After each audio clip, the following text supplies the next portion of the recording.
नेपाळमध्ये जनजीचा प्रोटेस्ट झाल्यानंतर एक नाव उदयास आलं, बालेंद्र शाह, म्हणजे अर्थातच बालेन शाह.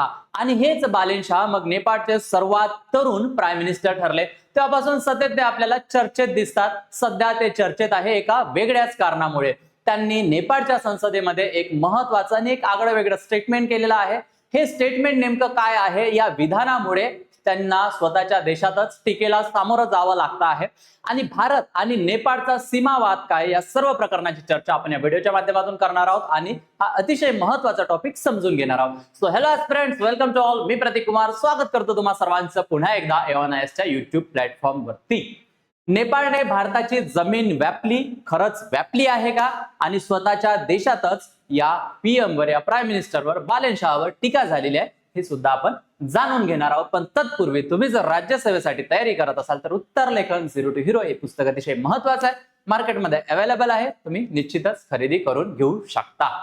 ठीक आहे, चला आता आपण बातमी बघूया. बातमी काय आहे तर नेपाळचे पंतप्रधान प्राईम मिनिस्टर बालेन शाह यांच्या विधानाने खळबळ.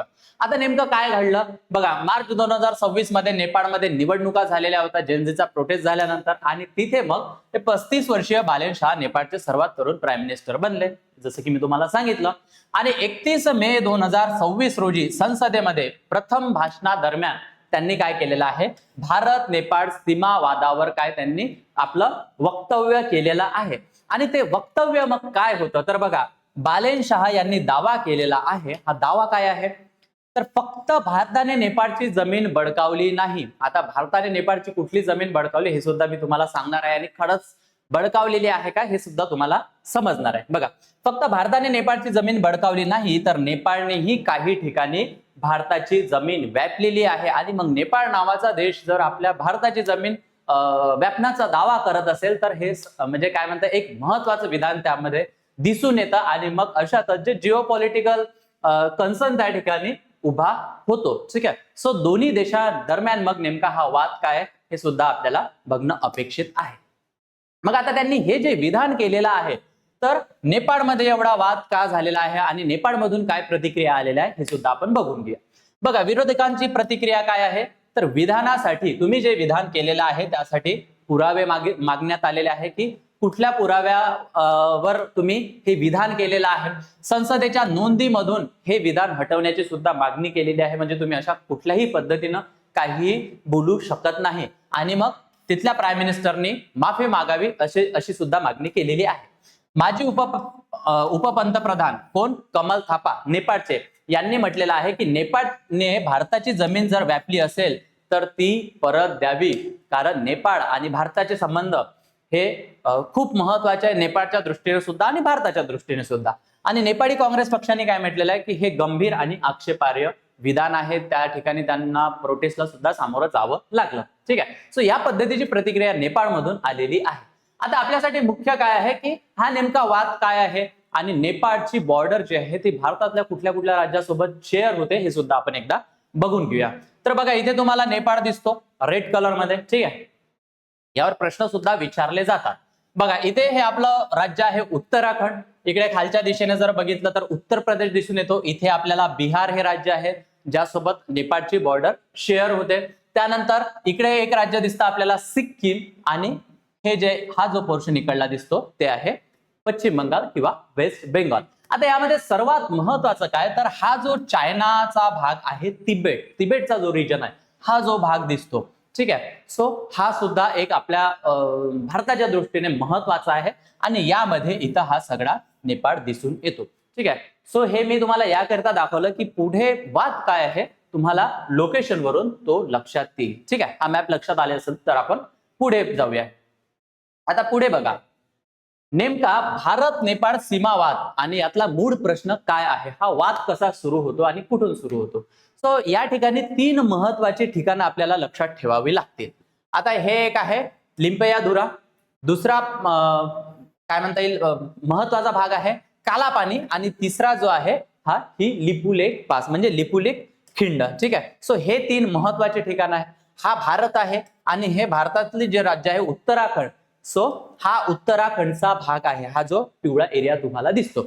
आणि यावर कधी नेपाळ दावा करतो तर कधी भारत दावा करतो. सध्या तो भारताकडे आहे, पण नेपाळ सुद्धा या भागावर दावा करतो. आता हा दावा का करतो, म्हणजे नेपाळ हा दावा का करतो आणि या वादग्रस्त भागासंबंधित इतिहास काय राहिलेला आहे तर बघा, 1816 ची एक सगोली ट्रिटी झालेली होती, ट्रिटी ऑफ सगोली. म्हणजे जेव्हा इंग्रज त्या काळात होते, ठीक आहे. सो त्यामध्ये काय आहे, या ट्रिटीमध्ये काली नदी जी आहे ती सीमा मानली गेलेली होती. आता हा जो पोर्शन तुम्हाला या ठिकाणी दिसतो, तर नेपाळ काय म्हणतो तर या काली नदीचा जो उगम आहे तो लिम्पियाधुरा या ठिकाणून आहे.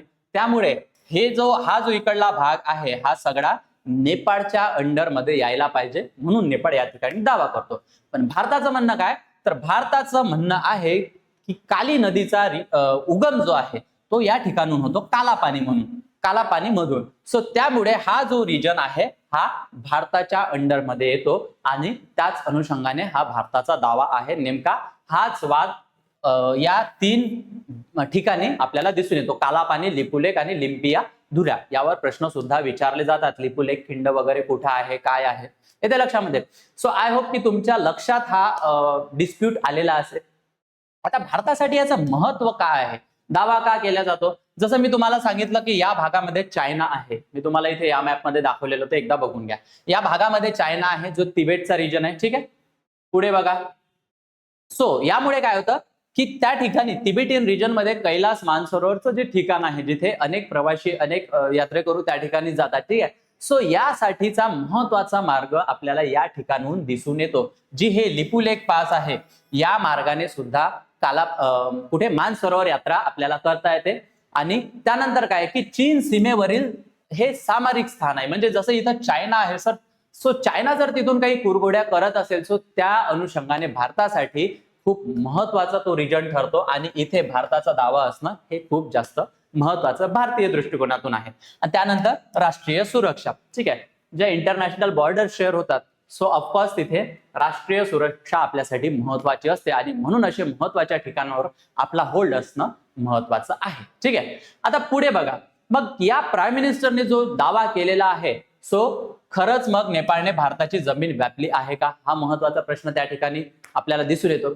तर बघा, तिथल्या परराष्ट्र मंत्रालयाचं स्पष्टीकरण काय आलेलं आहे तर बालेन शहा यांच्या म्हणण्याचा अर्थ होता की क्रॉस बॉर्डर एन्क्रोचमेंट जी आहे तो ही त्या ठिकाणी होताना दिसते. आणि या अनुषंगाने त्यांनी काय केलेलं आहे, त्यांचं वक्तव्य केलेलं आहे. त्यांनी सांगितलं की एका देशातील नागरिक दुसऱ्या देशातील जो सीमावर्ती भाग आहे, कारण बॉर्डर शेअर होत असल्यामुळे कुणी शेतीसाठी, निवासासाठी किंवा इतर वापरासाठी अनधिकृतपणे त्या जमिनीचा वापर करतो आणि त्या अनुषंगाने प्राईम मिनिस्टरनी त्यांचं वक्तव्य केलेलं आहे, असं मग परराष्ट्र मंत्रालयाने सांगितलेलं आहे. म्हणजे याचाच अर्थ काय की खोदा पहाड निकला चुहा.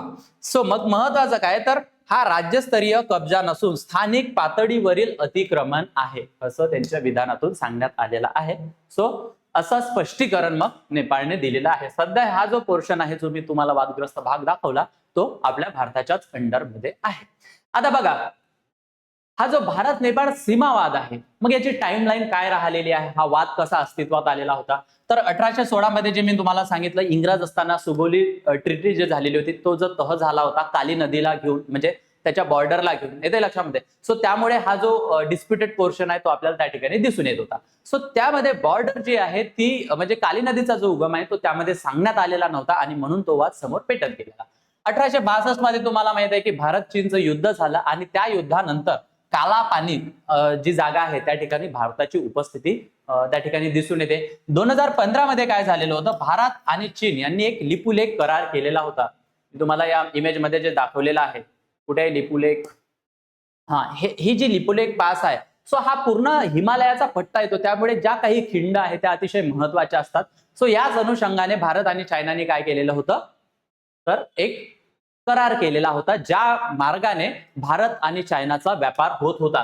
सो याला मग काय आहे, नेपाळने ऑब्जेक्शन घेतलेलं होतं. नाही ते लक्षामध्ये, नेपाळने सांगितलेलं होतं की हा भाग आमचा आहे आणि तुम्ही परस्पर कशा पद्धतीने असा करार करू शकता. त्यानंतर 2019 मध्ये भारताने एक नवीन नकाशा जाहीर केला आणि त्याला रिस्पॉन्स म्हणून 2020 मध्ये लिपुलेख रस्ता व नेपाळचा नवीन नकाशा त्या ठिकाणी नेपाळने नवीन नकाशा दाखवलेला आहे. आणि आता परत मग 2026 मध्ये बालेन शहा यांनी वादग्रस्त विधान त्या ठिकाणी केलेला आहे. सो ही सगळी अशा पद्धतीने टाइमलाईन राहिलेली आहे.